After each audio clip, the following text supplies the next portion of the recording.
So here we are back at this wonderful, exciting time of year when we get ready to celebrate the birth of hope in a stable, in a very particular way. And it resonates so deeply with what Mary's Meals is all about, that provision of hope to children living in the world's poorest communities, children who otherwise are facing hunger, who are facing the fact that they're missing school, children whose future is being robbed from them.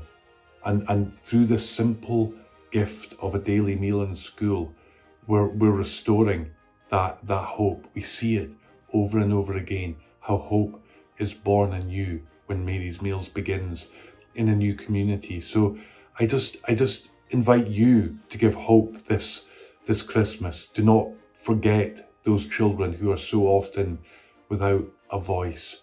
To remember that we all have the possibility to do something for them this Christmas too.